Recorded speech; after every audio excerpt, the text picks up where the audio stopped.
Évangile de Jésus-Christ selon saint Matthieu. En ce temps-là, Jésus disait à ses disciples cette parabole. Le royaume des cieux sera comparable à 10 jeunes filles invitées à des noces qui prirent leurs lampes pour sortir à la rencontre de l'époux.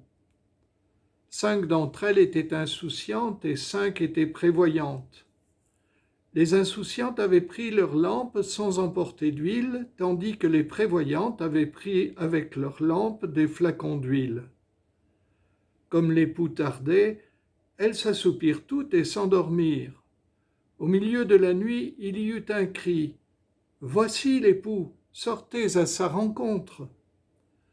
Alors toutes ces jeunes filles se réveillèrent et se mirent à préparer leurs lampes.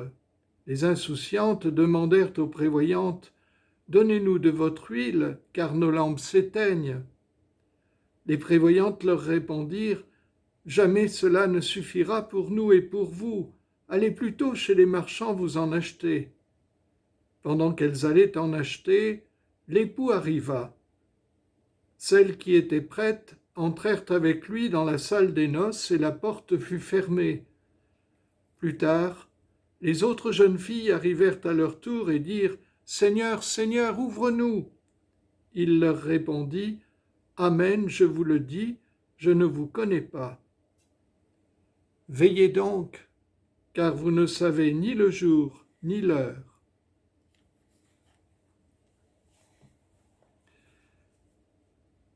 Il y a des gens qui font de leur vie un temps pour être là. Ils sont là pour ceux qui viendraient à sonner à leur porte ou pour qui les appellerait au téléphone. On les trouve prêts à s'intéresser à nous, comme s'ils n'étaient là que pour ne pas manquer notre venue. Parlant aux chrétiens de Thessalonique, saint Paul leur écrit « Nous les vivants, nous qui sommes encore là, pour la venue de notre Seigneur. » Par le baptême, notre vie devient un temps pour être là, préoccupé de la rencontre avec Dieu. Veillez donc.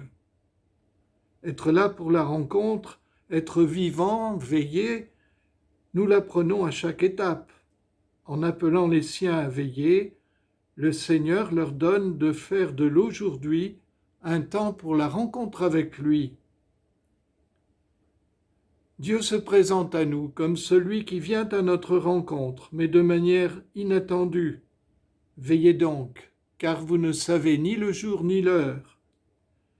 Du coup, le temps peut nous paraître long et nous risquons d'être trouvés endormis.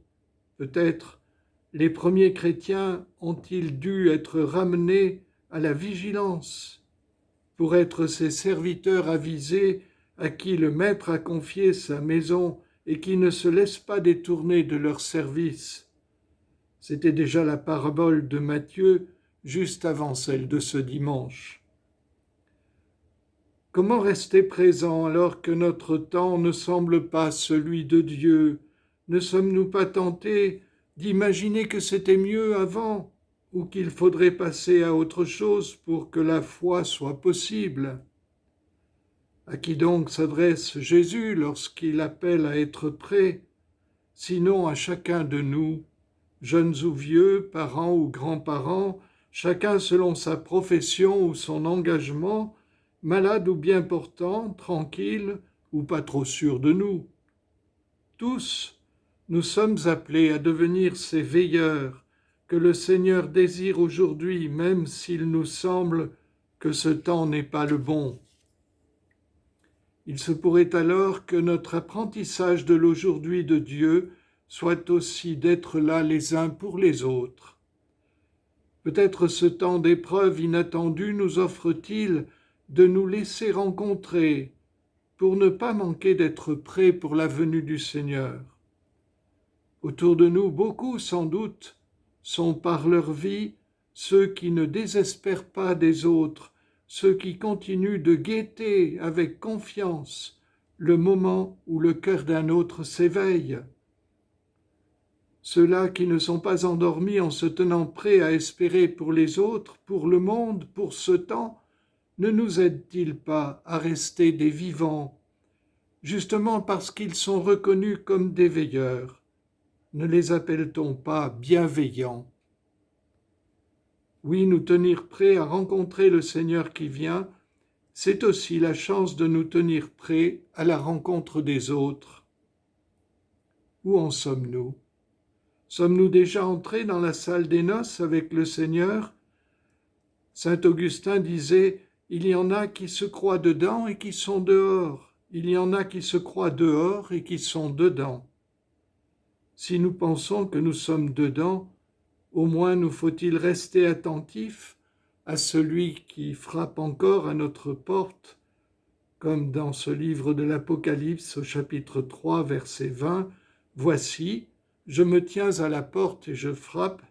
Si quelqu'un entend ma voix et ouvre la porte, j'entrerai chez lui et je prendrai le repas avec lui et lui avec moi. »